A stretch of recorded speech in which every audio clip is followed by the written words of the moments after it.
about. Okay, it's important in terms of what, I'm getting to a point. Go on, do it again. Okay, now as much as she has said, we don't need to be on a tanning bed and we get wrinkles and melanoma and whatever. Obviously, after time, she has hit the tanning bed or she has hit the sun or whatever because she's wrinkled and mashed up now. Same woman, it's the same woman. Thought I was showing you a different picture of something else. That's the same woman. Alright, next. Okay, so what do we learn about how she felt about her skin? Because she's made comments in this article. Go on. And I should highlight it. Hit it again, see if it's... Okay, here we go. So she's got, I was perpetually asked by my teachers whether I was sickening for something. So they're asking her, are you sick? Because of her skin when she was young. So you can see what, kind of mindset she's gonna have. And again, that's the problem with pale skin. For reasons I can't begin to understand, the perception is that tan skin makes you look well. Yeah, we know that. Even when you've got muscle men doing the whole thing, they all bronze themselves up because they know it looks better than pale skin. Alright? So, if I could have doused myself in tan fastic, so now I'm learning brand names, tan fastic, or bronze makeup without looking like a freak, believe me, I would have done it. So you know what her mindset is now, yeah? She would like to have been tanned or darker or whatever, or been able to look more healthy, but she's been abused by teachers as a child over her skin, constantly asked, are you sick, are you well, what's wrong, you've got shadows under your eyes, and all those things, and we know where that's coming from. Okay, do it again for me, please. Okay, so we go back to this picture, right? And then we've got, what do we learn about what she considers beautiful? So she's considering, basically, and this is the reason why this article was so interesting to me, because it literally is a white person saying the same thing I do. Basically, you've got a white person saying, you need to be proud of being white. Stop trying to be something that you're not. And I'm telling, black boys, black girls all the time, you need to be proud of being black. Stop lightening your skin. Stop straightening your hair. Blah, blah, you need to, and it's weird that I'm listening to someone who's saying the exact same thing that I'm doing, and coming from a completely different perspective. So she's saying, this is beautiful. Let me just show you, this is beautiful. And again, later on in the article, she throws out 6 more pictures of other people who she's saying, these are beautiful. And the reason why they get so much attention is because of their beautiful, pale skin. So we've got, I have to read the names, I don't know some of these people. Christina Hendricks, whoever she is, Anne Hathaway, I know she was in Batman. Who's this one? Nicola, I don't know, someone. This is Nicole Kidman, and blah blah. And this is, remember, this is just a newspaper article. We're not talking about school where you're supposed to be taught something. This is just a newspaper article where someone's just making a commentary. That's why I've called it a social commentary. All she's done is she's seen a picture of someone and she's making a comment. So, me personally, I'm talking to my child, I'm there giving them the right education. I'm saying to them, if you look at somebody who doesn't require makeup but could be in a horror film for a ghost, then that's ugly. You understand? That's the education I'm giving, but that's my education to my children from my background. She's trying to give education to her community. You understand? Hit it again for me, please.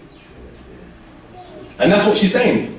Beautiful like me. I should have recognized how beautiful I was. That's what she was saying, fundamentally. And not only was she doing that, hit it again for me, please.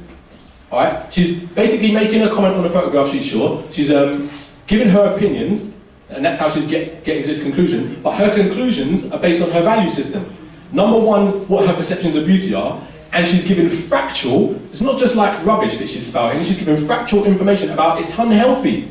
It's unhealthy for people with pale skin to go in the sun and tan themselves. And she mentions Jennifer Aniston and Cheryl Cole, and she's saying these people are mashing themselves up, and they're going to find out later in the years how mash up is going to be.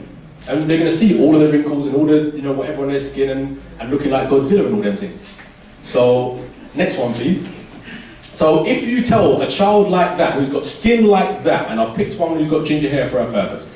If you tell a child like that, go outside and play, all right, then what should you be doing? If that was your child, imagine you're all white for a minute, all right? Get that shut out your system. Imagine that you're European, that's your child, and you say go out and play. What should you do when you say go out and play to a child like that? Suntan lotion. Give them, all right, suntan lotion, a hat, basically give them some kind of protection in it. Okay, hit the thing for me, please. Alright, so if the temperature is 32 degrees and it's a bright sunny day, hit it again. Alright, this is what I've said. What is going to happen to their skin? Go on. Go on. I told you, man, there's nothing. I got a bit happy now when I started researching sunburn because I'm just not, I don't know it about it, but like I was like, wow, that happens to their skin. And again, so I started finding pictures all over the place. Mad, innit? Go on, next one. That one gave me a joke. Okay, and this one, okay. This one says, playing without a sunblock is like playing with fire. And then when that one kind of clicked to me, because I was like, actually, if my child, was going near fire, it's my responsibility to tell them either this is what you need to do or just stay away or whatever. It's my responsibility to protect my child. Does that make sense? Okay, all right. Interestingly enough, when I did a Google search, because I was looking for pictures like that, I typed in sunburn and child, and when you start typing something in Google, it then makes suggestions as to what you're after. This is what I found out was afterwards. So when I typed in sunburn and child, automatically the first two responses gave me sunburn child neglect and sunburn child abuse.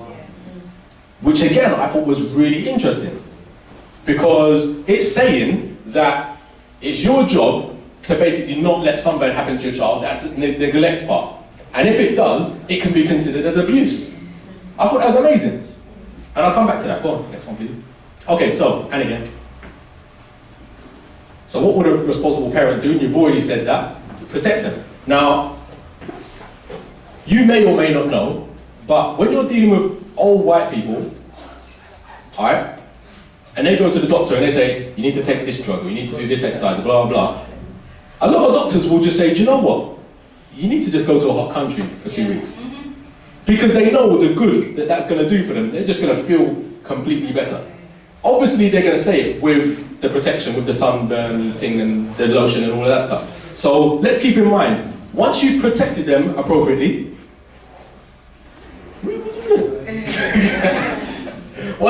once you've protected them appropriately, actually the sun can be very, very beneficial. Very beneficial. Alright? So, alright. Okay, so when we say to our children now, go and learn, go to a school, alright? We need to keep in mind what? Everyone go quiet. Protection. Protection. Go on.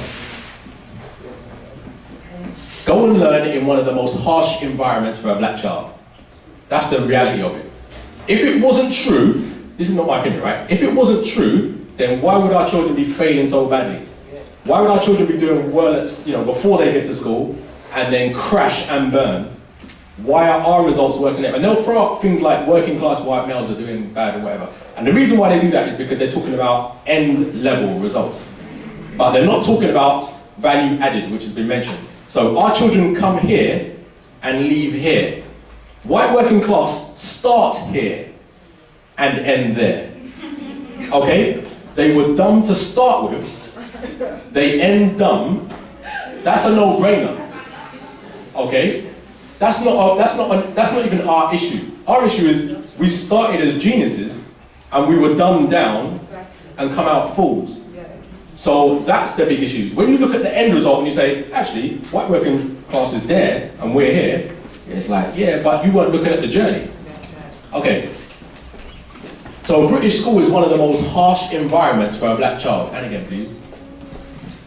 Spiritually, let's keep going. Physically, emotionally, but most of all, culturally.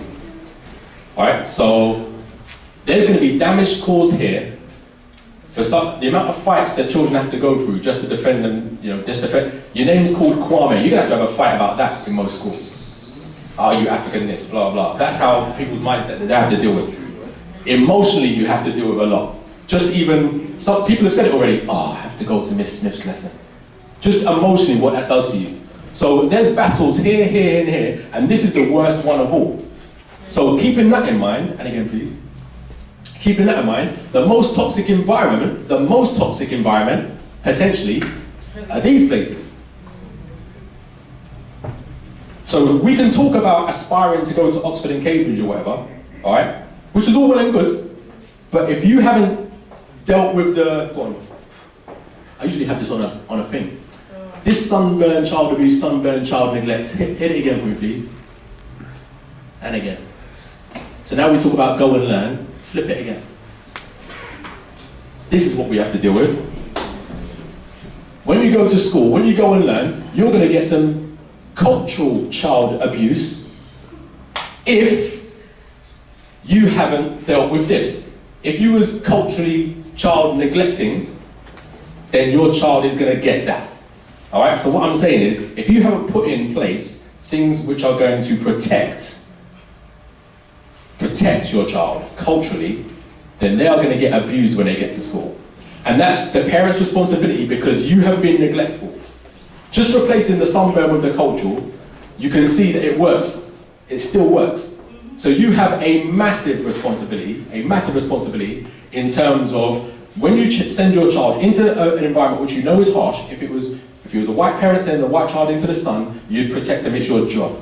If you're a black parent sending your black child into a British school and you know that it's dangerous, you know that for a fact. Let's not debate about is it true, is it not. You know, schools also. I know one child that's done well. They done well despite the system, not because of that system. So you know that it's a dangerous environment. If you haven't taken time, and children spell love T-I-M-E. Yep. All right. If you haven't taken the time to protect your child culturally, then you are a vicious parent, viciously abusive. That's my opinion on that. Some people might be like, yeah, but I don't have the time to do it. As has been said, people find time to do. I was cussing my friends, these are my friends, I was cussing them the other day because I'm trying to organize an event and they're being long about responding to my email. And I cussed them because I was like, if you were at work dealing with all them white people you tell me that you hate, that are against you, that are planning your downfall, blah, blah, blah, sending emails just to cover their backs, blah, blah, blah, blah, you would have responded to an email that you saw within 28 seconds. But I'm telling you to I'm organize an event for your benefit so that we can all meet and reason and, share some love, and you want to be long and give me days before responding to my email. So I'm like, so you work harder for people you hate than the people that you love. That's basically what you're telling me. No, it's not like that. It's exactly like that. It's exactly like that. So, sorry, next email. That was just going off on a rant there. Okay, so we go on to, we're back to this, all right? And again, please.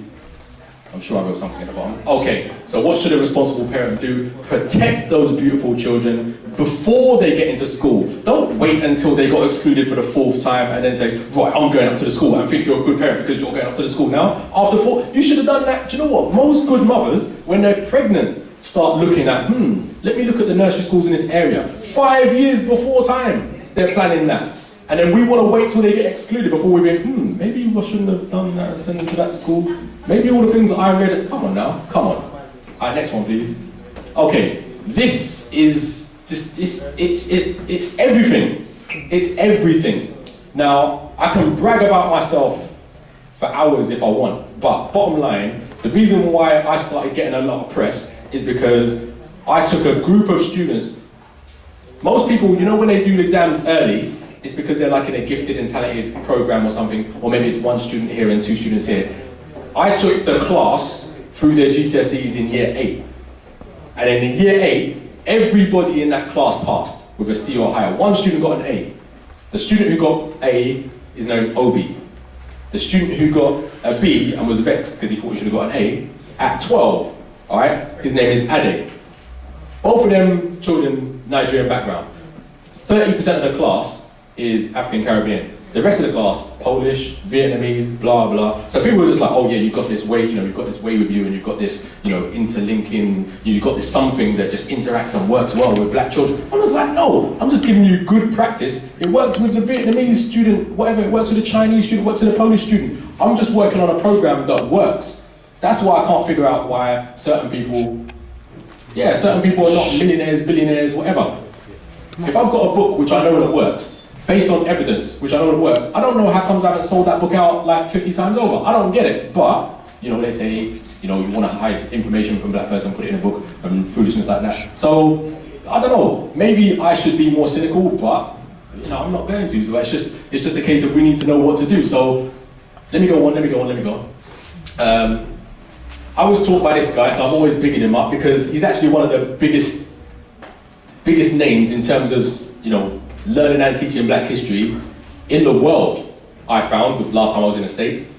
He's known as one of the top scholars in history, and that's his book that he's famous for, When We Ruled, Robin Walker. And this is a DVD that he's just brought out in terms of anyone who's a teacher or anyone who's homeschooling. This is something which is designed for schools, designed for being taught at home. So just letting you know that. The next thing is a video. Apart from that, go and skip that. That's his, if anybody's interested in learning black history from this guy, that's his email address, historicalwalker@yahoo.com. And then, yeah, the next thing's a video, but that's not going to play because we ain't got sound, so skip that, please. Skip. Just go zoom. Okay. Okay, stop. Back. Thank you. Being all bullying, alright, yeah, do that, sorry. Okay, the thing about doing an African World Studies course or a proper black history course is it won't just cover history. And the things that you need to know, and I can only assume, because I haven't done your course, Shani, I can only assume that you cover all this stuff as well. Cool. So for a good, you know, African Studies course, you're not just doing this, alright? And you shouldn't, to be honest, you shouldn't just do that. It's interesting, but you need to cover all of this stuff as well. So look for, if you're looking for, let me go back. It's your job to protect your child as they go into a school, okay? That's your responsibility. Anything else is negligence. So it is your responsibility to teach them this. It's your responsibility. It's not a, should I? It's an absolute must. It's food, water, exercise, this. That's as essential as we're talking about. And if you're scared of being able to teach this, then you send them to somebody who can. And then, to be honest, you shouldn't even be sending them, you should be joining them. If you haven't done the Black History course yourself, you and your child should go and do an African History course. Okay, so either do it at Black History Studies, do it with Robin Walker, do it somewhere, but when you do check, make sure that it's got all of this and not just the history. Okay, next one please. And this is a big thing. Education and schooling are not the same thing. They are not the same thing. We keep thinking that when they go for their schooling, that they're getting their education. That's not their education, that's their schooling. And do you know what? Jewish people know it. Because they will send them to the school to get their schooling, but their education is done in a synagogue, or their education is done, you know, we've got a place for that. They've got Muslim schools where they get their education. They'll still send them to state school for their schooling, but we need to know the difference. When Sister Leah had that top and bottom, kindness was at the top, maths and English was down the bottom, that was your education, that was your schooling. Some of you are scared about the schooling. This is short, it's finished in like 3 minutes now. Yeah, finish in 3 minutes, it's not a lot. Yeah, no, yeah. Yeah, for real. Please, next one, please. Every parent should be delivering a cultural curriculum at home. So I know that people were saying, you know, I'm not sure whether I can homeschool, because they're thinking, I have to commit to a whole week, a whole term, a whole year, a whole 5 years, a whole 11 years or whatever of education. Can I actually do that? You don't actually have to do that. You don't have to make that. It's not an all or nothing decision. In fact, you can decide, my child doesn't go to school on Fridays if you want. And on Fridays, I'm going to deliver. We're going to go to the museum. We're going to go here, whatever. So you can do it on a part-time basis. But let me make no bones about it. Whether your child is at school 5 days a week, 1 day a week, or 0 days a week, you have to deliver the cultural curriculum, or you have to get it delivered. So even if your child is at school full-time, you still, because it's your responsibility, because they're going to get damaged, hurt, and burned by the education system, you have to protect them. And that's all there is to it. It's not a should I, shouldn't I, it's not a should I do it a little bit or should, no, you've got to do it. It's just a case of, will you do it tomorrow, or will you do it the day after tomorrow? Everything else is negligence. If you know your child's getting burned tomorrow, and you say at the end of the week, I will protect them, that's foolishness. In fact, it should be criminal. If we had our own parliament, you'd be up in court for letting your child burn for 2 weeks before you did something about it. What kind of madness is that? You understand? That's all I'm saying. The stuff that I produce, obviously I've got my book, I produce Black History calendars and they've got a world of information. Has anyone actually got my book? No, I haven't. Okay, alright, because I'm not a good salesperson. If you read my book, what would you give it out of 10? 8.5. 8.5, okay. I ain't gonna try and cajole people, just be honest. Who else has read my book? What would you give it out of 10? 9. 9 out of 10. Anyone else read my book? Is that okay? So talk to them people. You know, if you talk to me, I wrote the book, so I'm gonna say the book's wicked, innit? But if you just talk to them, you want to find out about the book. I've got something in my bag. I think the next slide should be the end slide. Yeah, homeschooling is not a choice; it's a necessity. That's right. And that should be it, right? Okay, thank you. Sorry. So that means if you have a school, you're going to be the headmaster then, Tim? Hell no, not in this country. I'm not trying to. When I have No. If we have a school. If we have a school. Yeah, we. To be honest, no. To be honest, no. And the reason is because I love teaching. I just love teaching. But you can do that. Headmasters don't. They just do the meetings and all of those things. I would gladly take a lower role so that I could teach more. And I've actually I've been offered to be a deputy head or offered to be an assistant head teacher. I was like, I've seen their timetable. It's like 4 hours of teaching, and the rest is meetings. That's just going to drive me nuts. A personality like me, I've got to be in the class. So now I just work up and down the country.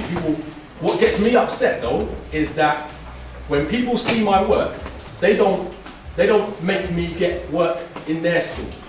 No one's willing to talk. I've had very little in terms of recommendations. I get recommendations all the time from white people. It's insane. Yeah. White people say, I've seen this guy and he's brilliant. We've got to get him in. I don't care what them, just get him in. Black people is like, oh yeah, my school wouldn't really want to take you in. Black people don't want to support me. My brother, you're supposed to try just to deal with our people in a school like that. Then that really going up to them school. Like same thing like if you think about it. You're going to send the children in a school where you're directing most of they're not going to progress in a long way. So why would you think about sending them in the first place? It doesn't make sense. I see what you're saying. However, the same parents on parents' evening are complaining about what happened to their children, and then saying, "Why don't you do something about it?"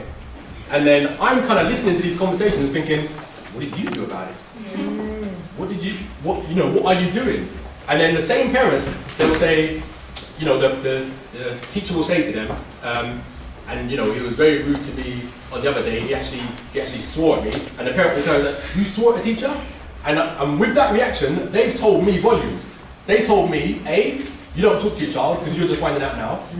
B, you are engaged in this school once a year for parents' evening. You don't go to the school for any other reason other than your child's in trouble for parents' evening. So with that look, you're telling me you're a crappy parent because you're not engaged with them. You send them, as people have been saying, you send them, go about your business, come back, how was school? Fine, good, because I really didn't want any responsibility. I don't want to have to do anything. Go watch TV, I'm watching TV, blah, blah, and that's all it is. So I understand what you're saying in terms of... But the message, even if you engage with them, it still doesn't help really because the bottom line, them just not teach these type of youth, be black, and them white. So... You're talking about the teachers? Yeah, I'm talking about the system, the teachers, everything will be youth, we're talking about children. But what I think, in the first place, your mind should not make you think they're supposed to go in a school where then people not teach because we already know that's what they do. So why could you think to send them in the first place? Because and then you're going to find a solution if don't let them do what they might do to them now. By what we're talking about now. So it become like a madness for us maybe. Can hear something and see it. We don't need to think about why you think, which school is the best school? Which school have the best background? You don't need to think about it like that. You need to think, say, we need our teacher, our people. Make them see our thing in our school because we know where we are teach and we know where we are going to teach them. And we know what them do already. So if you think about which bar is the best bar for the best school, it's a madness because you still send them in something we know about already. You have to go fight it. I hear what you're saying, but in terms of, I'm the maths teacher, so I'm dealing with it. No, that's me. I said, no, I like you know, but I might think, not think about for them school neither. If I want somebody to employ me, I'm going to teach somebody, I'm going to deal with my people only. Because, not because selfishness, but because the way and how things are going now. I mean, if uplift our people right now. But if 95% of my people are in them foolish schools, I'm going to those schools. That's the bottom line. Because I'm here to work for my community. If 95% of my community are in those schools, I'm going to the schools. Yeah, Where do you think that's the thing I know. Say, we give yourself more work.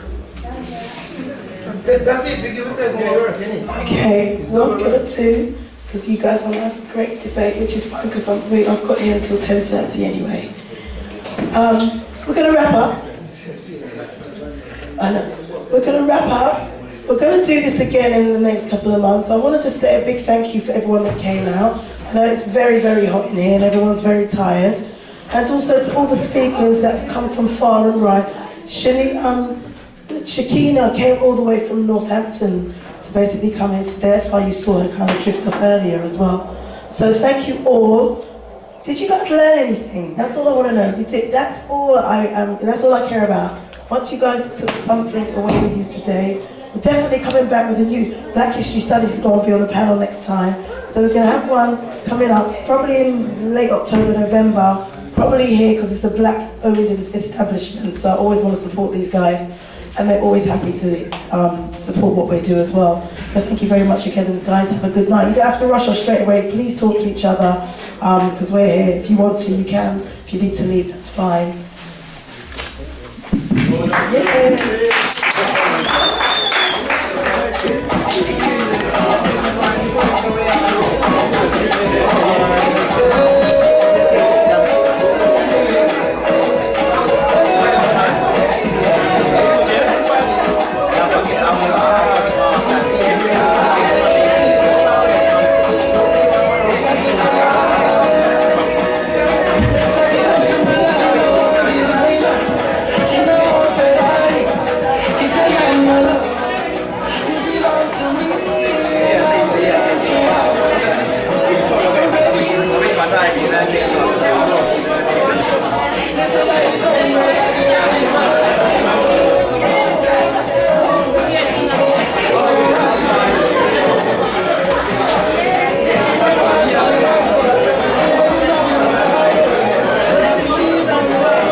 What they are taught, though.